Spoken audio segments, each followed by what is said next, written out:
I'm not saying that Liam Neeson is in on the kidnapping of his daughter, right? I'm just saying that after she's been taken 3 times, maybe you want to be a little more proactive rather than retro. Well, at some point, does it not make you think maybe he's trying to get back in the CIA, and so therefore he's trying to... That's valid. But you're letting your family get That's kidnapped. valid. That's the part I don't Well, understand. look, It keeps happening. One, your wife is in the X-Men. So it should never happen. And 2, at what point do we just all get together and decide that you're just a bad parent? Yeah, I mean, the whole family gets taken. I wonder when the dogs will be up. okay. Boycott Major League Baseball in favor of college baseball. We'll discuss LeBron James and the Lakers. Then Jeff Goodman joins us to talk college hoops as we get ready for March Madness. I'm Jake Crain, and welcome to Crain & Company.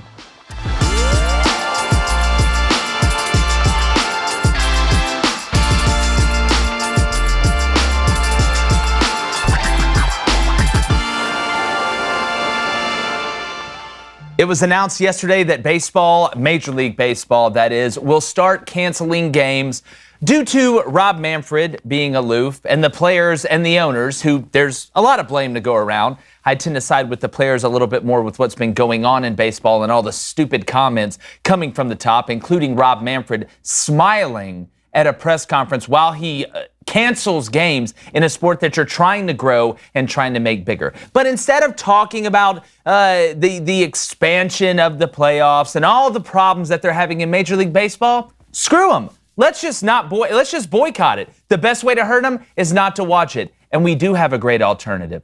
It's college baseball. We're seeing sports gambling now in college baseball. You already have a universal DH. There's a mercy rule, and there's a lot more teams to get attached to and great stories. And plus, in my opinion, looking at the regionals, super regionals, and then Omaha, there's really nothing better. So if you're a Major League Baseball fan, as we all are, why not say, you know what? If you guys don't want to play, well, I don't want to watch. We already have a product that we like. Check out college baseball. Give them a chance. And we don't talk about it enough, but we're going to start doing it on this show. So this will be the last time in a while that you hear me talk about this stupid discussion between millionaires and billionaires and owners of teams and players making multiple millions of dollars with Major League Baseball. Let's talk about the college kids. And if you look at the game of college baseball with NIL, and look, I know there's not a lot of college baseball players that are going to make $200,000, $300,000, but now with NIL, which is name, image, and likeness, we've seen it in college football, we've seen it in college basketball. I think you're going to see better players stay longer. The minor league system in Major League Baseball is a joke. Guys are sleeping on air mattresses. They're taking 16-hour bus rides and eating peanut butter and jelly sandwiches on the reg. We've heard story after story. So hopefully, with NIL, with Major League Baseball pulling at Edward Norton from Fight Club, even though we're not supposed to talk about Fight Club, and beating themselves up at every chance they get for really no reason at all outside of ego and things they can't meet in the middle. Let's give college baseball a chance. They deserve it. There's a lot of really good teams out there. Texas, I mean, they're giving up less runs than diarrhea medicine right now. The pitching staff they have just swept Alabama. I think they gave up 1 run the whole weekend, have already thrown 4 shutouts. The SEC has been totally dominant. Arkansas, we know Vanderbilt, pitchers that are witches for days, from Kumar Rocker that we saw last year. I can go down the list. But college baseball, from a purity standpoint, with all this nonsense coming from the pros, I just have one message to Rob Manfred, the owners, the players, the lawyers. Screw it. We'll watch college baseball. Probably a better product anyway. Joined as usual by David Cohn, and he tells it's a tall tale when you're 6'8", former Michigan quarterback, and my brother, the wizard of wrongness, the diatribe of wrongness, as we saw yesterday when I absolutely filleted him at the beginning of the show. But guys, college baseball has been getting a little more exposure now that you're looking at the sports gambling of it. I talked about the NIL. If Major League Baseball wants to keep playing these games and making their moves in their ivory tower, why not just say, forget it? Let's watch college baseball, hearing the ping, Friday night, the beer showers. And I hate this, okay? I hate this for Major League Baseball. I'm not happy about this. But to me, if you really want to hurt them, you hurt them where it counts. When they come back on, if they come back on, don't watch them, because this is a joke. And to me, when you have people that don't care about baseball, running baseball, including Rob Manfred, because that's what his name should be, he should be canned. I agree with Marcus Stroman. He should be Gonzo the Clown. But let's talk college baseball. Why not? Who the hell cares? Do they still hit home runs in college baseball? A lot of them. They still strike people out? A lot of them. Good, catch good? Okay, well, you know what? Let's give them a try. For sure. Let's give them a Why try. not? I mean, look, even more exciting than watching the best players in the world play is watching the most passionate players in the world play. Yeah. So if they want to play games, then they should get our views, right? I mean, it's time to support the athletes who actually want to entertain us, right? Yeah, and if you don't care about the fans, then the fans shouldn't care about you. And again, I don't like saying this. I don't enjoy saying this, all right, forget Major League Baseball. But if you're not going to play, the only way you can learn, so you can put him in timeout all you want. Well, now we're going to spank you. Yeah. Now we're going to find out. I don't want to sit here and talk about Major League Baseball over guys who are deciding, well, I'm going to make about $100,000 more. Yeah. That's what I deserve. You know what I love watching? What purity of college baseball, just the pure emotion. And, and it's not like, well, they got traded or I got him out of the draft. They choose each other, right? You go on a visit to a school, you sit down with your mom, your dad, your uncle, and you know what? I signed there because of the culture, the sports, the fans, and you can see that translate onto the field. And I think baseball right now, realistically, needs a hero, right? Do. Now, I have a hero in my mind. Who is it? Little Tommy White. Well, Tommy Tanks. Tommy Tanks. From NC State. Homer Simpson. He's got a mullet. He's a long ball hitter. Freshman. 9 home runs. 29 RBIs. Already. Like 20 runs scored. If we need a hero, Tommy T. Well, too, the environments. And look, going to Major League games is fun. We went to Braves games last year, and that was great. But there's something about going to a college baseball atmosphere. I mean, not just in the SEC. That's another cool thing about college baseball. The SEC is very dominant, but there's good teams everywhere. It's a Carmen Sandiego situation. Where in the world are the good teams? I don't know, because they're everywhere. From the West Coast to the Northeast. I mean, we see teams that end up making to Omaha. You always have great stories, whether it's Stony Brook in the past. You do have your dominant kind of dynastical teams. South Carolina had a really good run there for a little bit. Oregon State won back-to-back. But it's so much fun to kind of immerse yourself in the college baseball. And for the fans that have just been straight Major League Baseball. And again, a lot of it's where you're from. If you get a chance to go to a high-level college baseball game, go check it out. It's awesome. And I really hope maybe this can teach Major League Baseball a lesson while also increasing the exposure for college baseball. Exactly. Because that's a win-win, but they've got to be punished. And here's a little update on some of the disagreements with Major League Baseball right now. And keep in mind, a lot of these issues go way back. I mean, each time a side doesn't get everything they want with a new collective bargaining agreement, they remember that and they dig in, right? Yeah. So a lot of what we're seeing this time goes back to the 90s and even further than that. But like you said, the first 2 series have now been canceled and will not be made up. Essentially, the players want amendments to arbitration, increased minimum salaries to $775,000, and no more service time manipulation, which I think is the biggest point that I agree with the players on, for sure.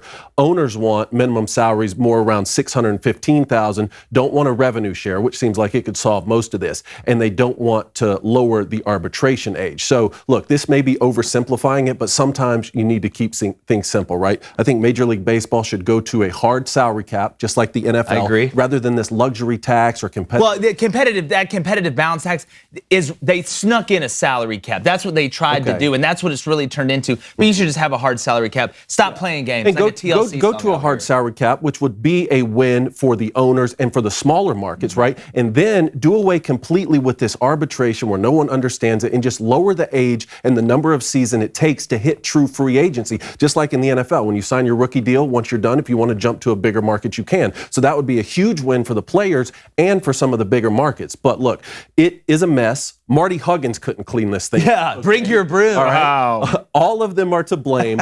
Watch college baseball. That's true. I call it a pig in a blanket situation. Sometimes you got to meet in the middle. It's sometimes you have to give a little bit, take a little bit. But if we're going to argue, and like you said, some of the points, the finer points, I kind of lean more toward the players. But you got to play the game. Yeah. You got to play the game. And the fans have so much more power than they think they have. And we kind of see this in a lot of different realms in life. The fans decide, you know what, that's fine. You want to lock out? I'm going to block you out. I'm not going to watch you because all of a sudden those ratings go down, those ticket sales go down, those jersey sales go down, the hot dog sales go down. All of a sudden everybody's going to be just singing in the streets and best friends between the players and the owners and Rob Manfred. But you said something too, and I want to ask the Booster Club. I want to get their thoughts on it. Is that, you know what? If the league got wiped out and they started paying everybody $150 grand tomorrow, Players got to play, Look, man. It's easy to agree with the players, right? Because they are the main attraction. But they're not the only attraction. It takes a whole army of people to bring our eyeballs to their skill set of throwing the ball 100 miles an hour. So, yes, it's always easy to say, look at the greedy billionaires who don't want to pay their players or anything like that. And that's easy to do. But one of the things I do want to push back on this narrative that seems to be the unanimous narrative, which is the owners are the only ones to blame and that the revenues have grown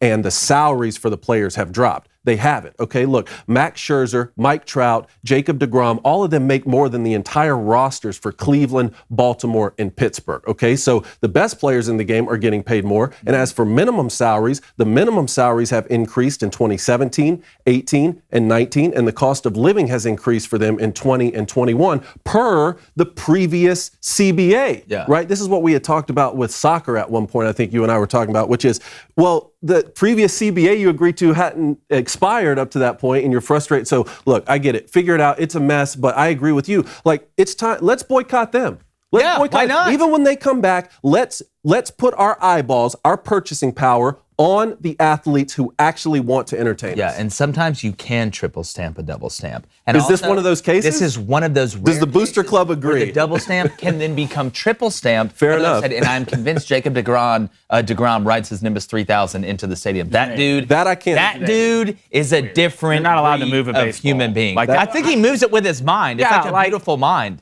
To me, always, Cerebro? would you Can we rather bring that go back? to an MLB game or go sit in the right field of a college game? Yeah, go to an Ole Miss You game. want to know what's funner? Yeah, go to Ole Miss and get showered with beer when they hit a home run. You want to talk about dedication? For some fans, especially on college, they love this. This is top tier. What's the Booster Club saying? I got some questions in here. And Is one it that I is it a like. lot of anger? Is it a lot of excitement, or is it a A mixture? little bit of both, I but kinda not hope. too much on it. But we're all talking college baseball in here. We got some questions. I'm gonna shoot y'all's way. Bill Dozer 4, what's up, Billy?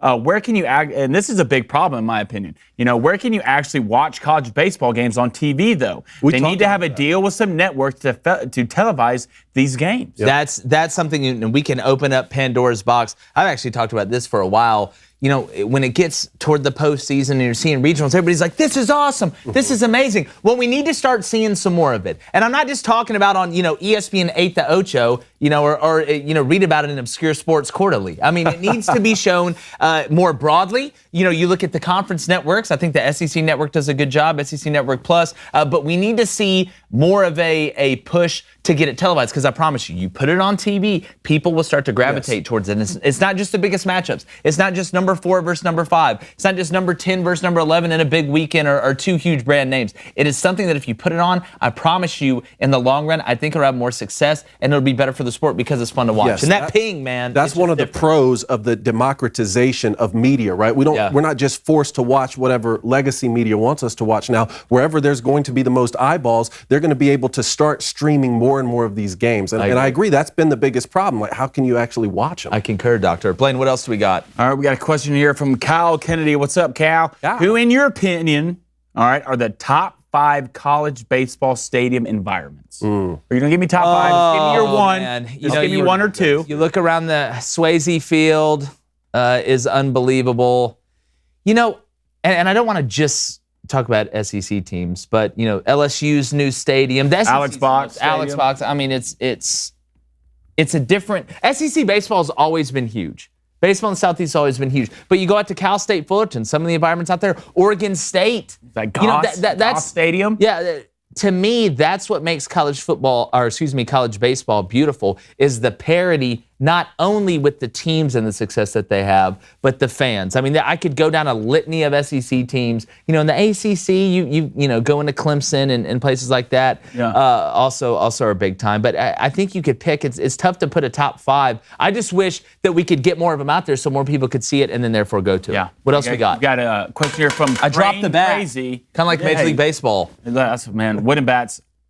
I like wooden bats better than metal Get bats. out. At the end of the day, I do. I'm sorry. Get out. It takes more skill to hit with that bat. It just Get does. out. All right, question here from Crain Crazy. Lots of upsets in college baseball early this year. Do you see a mid-major making a run like Coastal did a few years ago? I like Tulane. What about South? I like Tulane, but yeah, you know where I'm going with this. We're going to head down to Mobile, Alabama. A little bit of South Alabama Jaguars. Shout out Coach Calvi. I'm going to go South Alabama, home of Luis Gonzalez, Juan Pierre, John Lieber. I can go down the list. But watch out for the Jags. I'm telling you, they're coming this year. What else we got, Blaine? I like it. What's in the D-Dub chat? Want to go D-Dub? Yeah, go back. Okay, right now, your top 3 teams. Do you believe that the Texas Longhorns right now are the best team in college baseball? Yes. You do? Yes. Where do you have Vanderbilt right now? I know they struggled first weekend. They're like 7 or something. You know, I would put him. I would leave him at 5. There's so much. We have so much time in college baseball. Okay. You know, baseball. You've got to give it some time. But I do think Texas, obviously from a hitting standpoint, but pitching depth. Whether it's the starters, whether it's relievers coming in on the back end, I think Texas has enough. You saw what they did against Alabama this past weekend. I think Texas is the best team in the country. Arkansas, I'm telling you, don't sleep. I know they're ranked like in the top 3, somewhere around there. I think they're 10th. Are they 10th? Are they 10th? I swear in Baseball America, I saw 4-2. They went to 3. I'm going to take Arkansas as well. So Texas and Arkansas, I do think Texas is the number 1 team in the country, though. One more, Blaine, and let's All right, I love it. All right, rank these 2 right here. All right. Do you believe I know what your answer is. The best postseason, you think it's Omaha in the World Series or March Madness? March Madness and then Omaha. I would actually, because again, I've been there. I've been to Omaha. It's an unbelievable experience. Love it, you know, right there on the river coming off. I would still say March Madness, which is here. Woke up, smelled like March, feeling super dangerous. March Madness to me is number 1. I think the NFL playoffs is number 2. Okay. I'd put Omaha at 4. I hate to say it. I'd put Omaha at 4. You think the NFL is better than the college playoffs, football? I think just because it's longer, there's more games. But you know what? How we can fix that? By doing what? Expansion. Wow. And that's what we call a segue. Anytime there's single elimination, that goes a long way. That's one of the things that makes March Madness. It's true. Single elimination. And I'm not putting the NBA playoffs in there. I'm not doing it. I refuse to do it. All right. You want to go to some Jake's takes? Let's get some Jake's takes. Let's do it. You ready? I love this segment. First one up.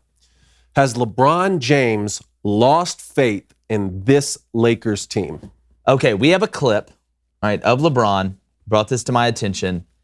I'm going to play this clip, but then I'm actually going to take a side that may surprise you a little bit. Okay. All right, let's run it. You can see him. He's the 6'9" alien in the red circle. He's just going to stand there and watch the rebound like he's Spike Lee at the front row of a Knicks game. Look. And again, the Lakers have been an abject disaster, not even trying to box out. Down 13. I mean, you still got 6 minutes to go in the second quarter. It's not a good look. But I will say this. LeBron has been the whole team. Am I the biggest LeBron fan in the world? No, I'm not. Do I recognize he's a really good basketball player? Yes. But when you look at the numbers he's put up, and you look at the way that Anthony Davis, you know, I know he's been beat up, but still, even when he was healthy, wasn't playing great. Russell Westbrook has been they're going to have to send FEMA down there. He's been such a big disaster. But when I look at the makeup of the Lakers, and I said this when they put everybody together, if you're banking on LeBron to be your sniper, and don't give me anybody else. It was supposed to be Anthony Davis, Russell Westbrook, and LeBron. Those are your big 3 there. But if you're banking on LeBron to be the sniper from 3, it's never going to work. And what did I say yesterday? What's the best ability? Stability. What's the best tility? Versatility. And then probably fertility after that. And utilities. Got to keep the lights on.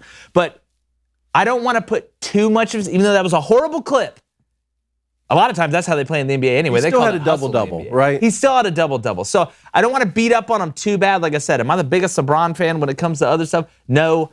But the Lakers, at this point, watching LeBron at his age, having to basically beat down the door to try and just get in the playoffs, it's kind of sad to watch, but then it makes me think of the young crop of players. Blaine, say your piece. Okay, well, I'm going to be honest with everybody here. You're honest, Dave, and right everybody in this chat. All right, I like LeBron James. He doesn't say the best things sometimes, and I understand that. His personality's not good, but as a basketball player, I think LeBron James is the best basketball player ever to be on the court. Okay, I'm not. That's what I think. We're not going. I'm just saying that, all right? I'm not doing this. Right now, he's averaging 29 points, 6 assists, and 9 rebounds. All right? He's leading the team in points, assists, points, boards, steals, and blocks. At the age of 37, he's averaging more points than Wilt Chamberlain, Karl Malone, and Michael Jordan. He's not the problem on the Lakers. And I understand we can find that clip. I agree with this. And first of all, go back and kind of watch about 10, 15 seconds before that clip. Pass him the ball. He's wide open in the paint, passing the ball. Russell Westbrook has been a disaster all year. Anthony Davis can't stay healthy. Carmelo Anthony is like 50. Dwight Howard is forgetting how to play basketball. Yeah. And then you have the pieces around him who aren't doing anything. If you're asking a 37-year-old LeBron James to do everything you want, play just the best defense, I mean, he's leading the team in steals and blocks. What is that? That's effort. But hey, that's why the question is, has he lost faith in this Lakers team? That's the question. You need to trade, and I saw it earlier today. There's mutual interest in trading Russell Westbrook. Hey, you need to get him out. Hey, what do Dwight Howard and a big statue have in common? Hit me. They're both tall and do nothing. You came up with that joke on the spot. I did. Like literally just in my mind right Golf now. clap That's for the you. Dr. Seuss in me. Golf That's the Dr. clap Seuss. for you. All right, let's get to the next take. All right. The NCAA is considering rule changes for college football to shorten the length of games. Your take. I'm going to look dead in the camera right here because I want everybody just to vibe with me for a second. College football is being ran by some of the stupidest people on the planet. Okay? There. I said it. You don't fix targeting, which is an absolute joke for throwing a guy out the first time he does it, and I'm not going to go into my fix for that. That'll be for another day. But you don't fix fake injuries, which it's turning into flopping in college football, but you're going to shorten the game? That makes absolutely no sense. To limit exposure? So we're not going to fix the stuff we need to fix. All right, that's like not brushing the forest and then getting pissed when there's a forest fire and it's a disaster. College football finds a way to absolutely blow my mind multiple times a year. Absolutely blows my mind. I feel bad even talking about this because it's giving it air. I don't understand it. Don't touch it. Fix the little things first, and then we can maybe have a conversation about it. But as long as targeting and the punishment for that is one step away from going to Azkaban, and you have fake injuries, I mean, college football is going down a rabbit hole with some of the stuff that comes out, because this is legitimate. Same guys that turned down expanding the playoffs. Not opening up that can of worms today either, but I'm going to tell you why it needs to expand eventually. This is stupid, and I don't want to talk about it anymore, Cone. Okay, well, let's move on. I want your take on this. Phil Mickelson made some disparaging comments about the PGA Tour and the new Saudi Tour last week. I want to know, is he finished on the PGA Tour? From a PR standpoint, it's not a good look. But I look at what he said, and I'm like, is what he said that bad? Everybody acted like, we found out he was a supervillain, or he's been building like an army of monsters. To me, the PGA Tour, and I don't want to spend too much time on this, it really kind of is, when you look at how it's set up, the players don't really have tons of representation. You don't make a cut, you don't get paid. I get it. There's not really a draft, but you do earn a card. I don't think what Phil Mickelson said was that bad. I think a little competition may be good, but everybody in the PGA Tour freaked out, Colin Morikawa and all of them. My father always used to say, how you say something is even more important than what you say. Mm-hmm. And I think Phil could have shared these same sentiments in a much different way. And then he tried to defend it like he didn't know it was going to go public. Well, he knows that. He knows that he could have made the same point in a much different and more eloquent way. But look, at the end of the day, I don't think that he will be done completely. I think one of the main reasons he's getting a lot of sponsorships canceled, which I think he kind of opened the door for that, but was apologizing. Can you imagine if John Daly would have just been like, no, I'm just cigarette and be like, give me another cigarette. Tournaments on the PGA. Go to the Saudi. And then Tiger Woods tweeted at him today. But all right, we have Jeff Goodman ready. Talk a little college hoops. Basketball analyst at Stadium, Field of 68, one of my favorite shows to watch. Jeff, it's an honor to have you in. You're the first official guest on Crain and Company. Welcome to the party. Wow, I'm the first guest? How did that happen? Who else declined? Actually, Jeff, we're 3 for 3 right now. You were the first one because I got a couple things, that, especially after watching Wisconsin last night. And obviously I follow you on Twitter. But when you look at, I talked about this yesterday, when you look at the field this year, because there's really not an overly elite or dominant team. I mean, you can make a case a little bit for Arizona. Gonzaga, I'm going to ask you about that. I'm not their biggest fan. Like I said yesterday, anybody who plays in a conference where the parents still work at the concession stands, I still worry about. But are we setting up for maybe one of the best NCAA tournaments from a parity standpoint? Because so many teams can win it. There's not really a dominant team. Yeah, I mean, it's completely different than a year ago when it was, right, Baylor, Gonzaga, or Gonzaga, Baylor, however you want to look at it, and then everybody else. This one, I don't know, like a lot of people are like, well, there's 12, 15, 20 teams. No, there's not that many, I think, that can win 6 straight. But I think there's probably 8 or so that I think could probably win 6 straight games. You know, my biggest thing, and I say it all the time, and everybody makes fun of me for it, but point guard play, point guard play, point guard play. And I feel like there's 3 or 4 teams that have it, and then there's 3 or 4 of the contenders that either do not or I'm very concerned about. But, yeah, I mean, there's definitely more parity. That's kind of a good thing going into this year. I also think, guys, remember a year ago, Baylor and Gonzaga were the 2 best teams. They never had to play in a brutal atmosphere. True. Right? There were no brutal atmospheres last year. This year, we saw it last weekend. Right, the top 17, 7 of the top 9 teams or whatever it was lose. They were all playing in really, really tough environments. Yeah, and you look at the SEC. I mean, you got Arkansas, Kentucky, Auburn, Tennessee. I think it combined 64-1 at home. The road atmospheres, and I love it. I mean, we've seen the courts get stormed, multiple times. But last night, speaking of courts getting stormed, Wisconsin beat Purdue. Like I said on social media, I didn't know the bank stayed open that late in Madison. I don't think Wisconsin is a 1 seed. I know it's a lot how you're playing going into March. I love Johnny Davis's game. He's an absolute witch. Brad Davidson, again, he's going to be a hell of a coach at some point. How good do you think this Wisconsin team is? And does it say more about Purdue last night and Jaden Ivey kind of being unsure, or Wisconsin and them kind of figuring it out, especially in the front court where they've gotten kind of pushed around a little bit lately?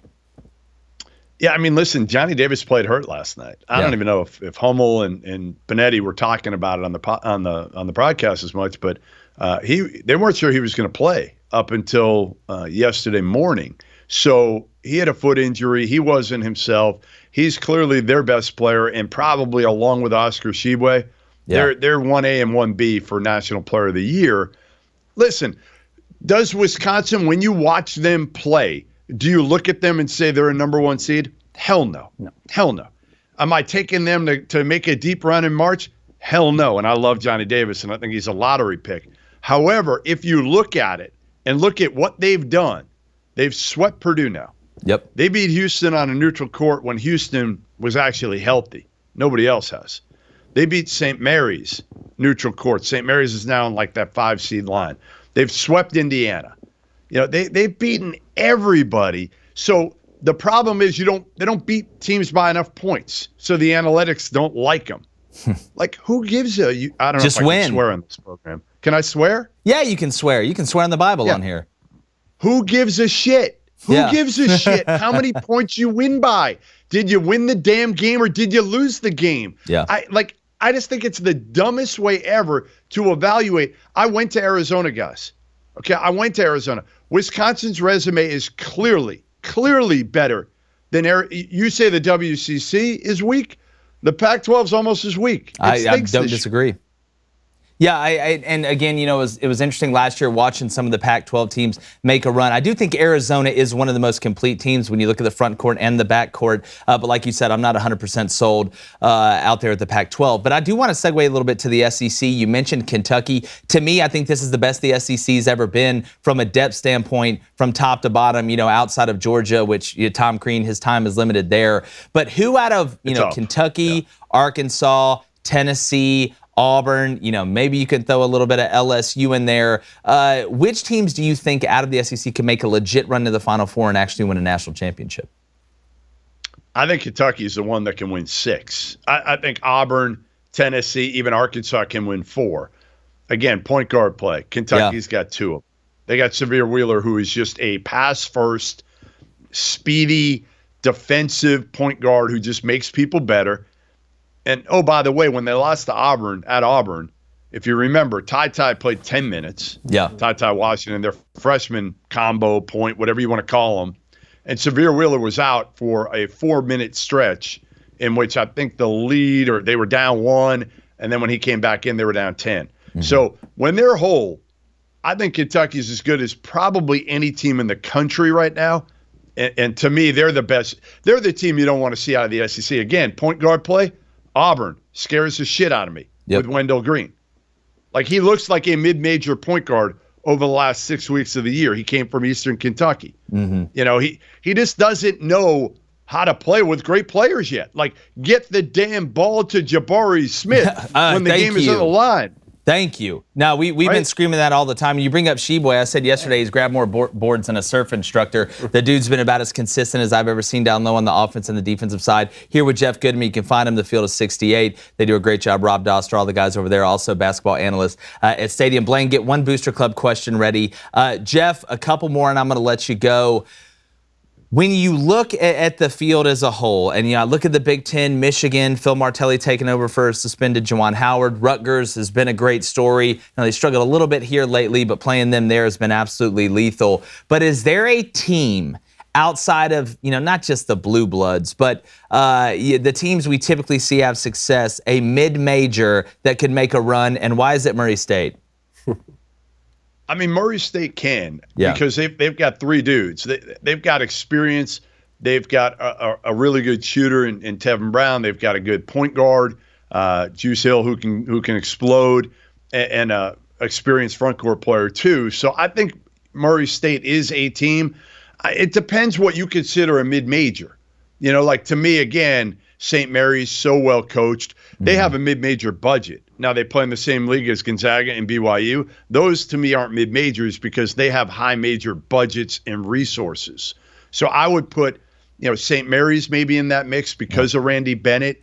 I would put Colorado State in that mix with David Roddy. And I think Isaiah Stevens, their point guard, is as good as almost any point guard in the country. And again, you've heard me say point guard play. I'm going to beat the drum and say, like, because of that, in the tournament, I think Roddy, I'm trying to think he looks like an NFL tight end. And I talked to him when I was out there in Fort Collins about that.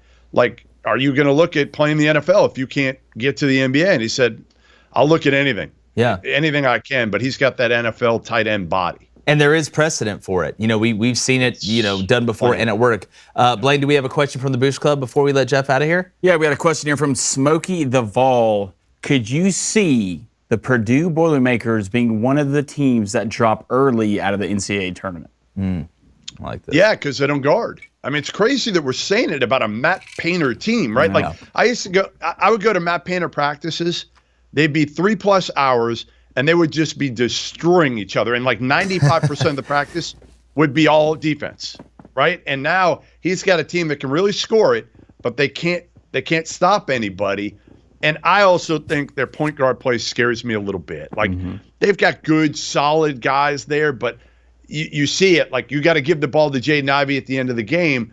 Sometimes he is electric and will make the right play and look tremendous. And then other times, again, you could see it. He's not a guy who, in the half court, always makes the best decisions. Yep, definitely. Well, Jeff, man, great stuff. Appreciate you coming on. Like I said, the inaugural guest. Love following you guys at the field of 68. Tell everybody where they can find you on social media, too. Yeah, at Goodman Hoops. If you want to follow me at your own peril, because I may go back at you. I may have some fun, and just don't take me seriously. And if you're going to rip on me, be creative, and I might retweet you, but be creative. For sure. Well, our audience is always very interactive, and they appreciate that getting sent back. Jeff, I appreciate you, buddy. We'll talk again soon. No, thanks for having me on, guys, and happy March. Definitely. Jeff. All right, Jeff Goodman, man, great conversation. Man, that was awesome. I have a feeling that another one of those SEC teams we're going to be talking about as it ramps up is the Alabama Crimson Tide. I know, and I almost threw them on there again. They're just so Jekyll and Hyde to me. But they can beat anyone in the country. They maybe have the best backcourt combination in the country, and yet they could lose in the first round, and no one would be surprised. What are we going to get? And again, I made the point about Bediako yesterday. J.D. Davidson can handle the ball and not turn it over.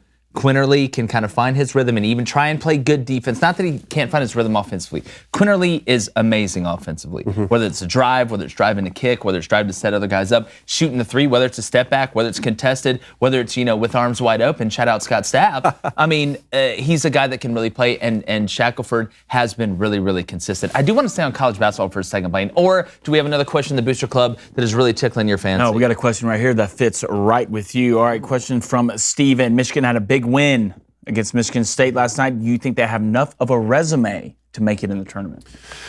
I said no a week ago. If you asked me a week ago, I said no. Okay, I thought the Juwan Howard situation with Wisconsin, I thought that was the dagger for this season, maybe headed to the NIT. But I feel like everything that I'm watching on Lenardi's brackets, and with a win like that over Michigan State, who had just beaten Purdue, right? Yep. I think now maybe they do find their way in there. And look, Hunter Dickinson is a phenomenal basketball player. I'm so disappointed that they couldn't be better this season, even for him. But I don't think they'll make a whole lot of noise once they get there. Well, what's funny to me is we're talking about Michigan making the tournament. I think right now they've got more momentum than Michigan State. Not that Michigan State's not going to make the tournament. Yeah. And I know Michigan State just had a big win at home. Walker hit the big three. But if you look over the course of the last couple weeks, including getting absolutely pantsed in front of everybody on national TV at Michigan, I know Michigan had to have it, but that's a rivalry there. And Tom Izzo, it's surprising to me to see the way that Tom Izzo's team is playing. I was too. And then they go beat Purdue, ranked 3 at that time. What do you think, Blaine? You believe in Michigan? Let's say they get in. Are they making a run? I mean, like I said, Hunter Dickinson, he's the best Dickinson since Emily. No, I don't think so. You don't think they're getting in? No, if they do get in, I think they keep playing the way they did, they'll get in, but I don't think they'll make a run. I think they're just too inconsistent as a basketball team. Yeah, offensively, and I would agree. Yeah, offensively, they play good defense. And Dickinson's a great player, but he doesn't move that well to me. And they get into a team that runs a little bit. That's when it scares me. I think a lot of it will have to do with matchups in the tournament. If they can lean on him more than they've been leaning on him, because he struggled with the double teams, throwing it, passing out a double team. But when he's hitting threes, but he's still putting up 25. Yeah, but when he's hitting threes, that's when Michigan's at their best. Yeah, right. Yeah. Because they got to play from the inside and the outside. And one thing to kind of talk off Jeff talking about SEC guard play, I was really surprised that Arkansas didn't get mentioned, and JT Note. Hey, I did say Arkansas. I did say Arkansas. I think you did. I did say Arkansas. Well, yeah, I don't know if Jeff mentioned him. No, I was talking about Jeff. I said Jeff. Oh, you're talking about Jeff. Yeah, calm down, Jeff. Hey, I might be talking about him in my pick section, though. I might be talking about him. We got a question here from Will Tucker, and I like Go ahead. Will Tucker. Shout out Will Tucker. Does Coach K go out on top for his last year? What do you mean go out on top? Win the whole thing? Well, I guess he's saying win the whole thing, because if going out on top is winning the whole thing. They're going to destroy North Carolina on Saturday. Like I said, I don't want to jump into that well yet, like we're watching The Ring. But I'll say it again, and Blaine brought it up. Banchero has absolutely disappeared. Yeah. Threw the invisibility cloak on. Don't know where he is. And they don't have a guy, when it comes down to it, that can say, you know what? Hop on my back. Mark Williams is good in the interior. Okay, he's the front court, however you want to put it. Duke just, to me, doesn't have that dog that's going to do it at the end. I could see Duke getting put out of the tournament early, and I would hate that for Coach K. He's a legend. I get it. They are going to absolutely destroy North Carolina at home in Cameron Indoor, where tickets are going for like $5,000 to watch it. But I don't believe in Duke. So if I said Duke will either make a Final Four this year, or they'll get put out in the second round, you're saying they... I think a much higher probability they get put out in the second round. And Gonzaga's not making it past the Sweet 16. I'm going to say it every day. Every show you're going to say that. Every when single... Gonzaga makes that Elite Eight... What do you think about Gonzaga, David? What do I think about Gonzaga? I like them a little more than you guys do, but I don't think they're as good. Well, that's just like a tad then. Exactly. It's not saying that is not saying a whole lot. That is true. Touche. I don't think they're as good as they were last year, and they didn't even win it all last season. They just don't play enough competition throughout the year. I mean, look at what Alabama or Tennessee or Arkansas are having to do in the SEC, or some of these teams are having to go through Baylor in the Big and Ten. Kansas, who took an L last night. I do think that Gonzaga will make it past the Sweet 16. I think that, look, Chet Holmgren, I know that he's not much to look at, okay? But he is a tough player. He gets in there, he grinds it out, and I think that the combination with him and Drew Timme in the front court could get them to the Elite Eight. And I do, Blaine, and we'll get to one more booster question, and then we're going to switch over to the Daily Wire and audio. By the way, on audio, we're number 4 right now in the world in sports on Apple Podcasts. Thank you guys. But go over there, leave a 5-star review as well. We're trying to get to number 1. We want to come for that number 1 spot. But, Blaine, I do got to show you some love right here. You have clicked your heels together twice every day and not believed in Kansas. Surprise, surprise. Yeah, I'm just going to give you a second to gloat. Go ahead, say your piece. It's not about gloating. It's just... Yes, it is. It's Abaji or nothing. I mean, they're a one-trick pony. Like, McCormick, we know who McCormick is, right? We know... If Abaji isn't rolling, all right, they're not going to roll as an offense. They're not. Baylor's a better team than Kentucky. Dismantled them, all right? Allen. At the end of the day, if Abaji's not hitting from the outside and you have a decent paint presence, you're going to kill them. You are, in my opinion. TCU is not a good basketball team. They're not decent at best, all right? They're good. Decent at best. I wouldn't say good. I would say they're decent, all right? But at the end of the day, Kansas, you just don't have enough to impress me. You're definitely not a 1 seed. I think you're barely a 2 seed. They were the last overall 1 seed, I believe, as of last night, or maybe the 3rd overall 1 seed. I can't remember on Lenardi's bracket, but now he's saying they are off, and Auburn is the last number 1 seed, and they play at Mississippi State tonight. Yes, they do. And they've lost their last 3 on the road. They've got to put it together, because if Auburn wins tonight, they clinch at least clinch a co-regular season championship at worst. In the SEC championship crown, and then they can go ahead and solidify it if they win tonight. If they sweep this whole week, so win tonight and then win on Saturday, they're going to be regular season champions in the best year that the SEC has ever had for college basketball. And I came on this program 2 days ago and defended Kansas. You did. And they go and do something like that. I told you not to. I said, look out for Christian Brown, look out for McCormick, and they go and do something like that. Consistency is key. And not totally redeem yourself. And not totally redeem themselves. Get like 60 miles to the gallon on this hog. I'm going to remember it. You'll remember it? When the bracket. Walk to remember it? Staring down at the bracket. I'm going to remember it. No, it's a Mandy Moore reference right there. All right. Well, we appreciate you joining us. And look, if you're as big into basketball as we are, obviously, then you have to check out this upcoming book. Orlando Magic player Jonathan Isaac is publishing a book with the Daily Wire about the rise of his basketball career, his journey into faith, and his strength to stand alone in the face of immense social pressure. This autobiographical account will give inspiration and encouragement to anyone looking to stand up for their own beliefs. The book is available for pre-order now at Amazon, so reserve your copy today. And if you want to watch the rest of the show, head over to the Daily Wire, become a member, or listen on Apple, Spotify, or wherever you get your podcasts, and leave a 5-star review. We're shooting up the charts like shooting stars, baby, and we want to get to number 1, but we have to have your help. I feel like Smokey the Bear right now. We'll be right back with the Booster Club and our picks. We appreciate you guys. Check in soon.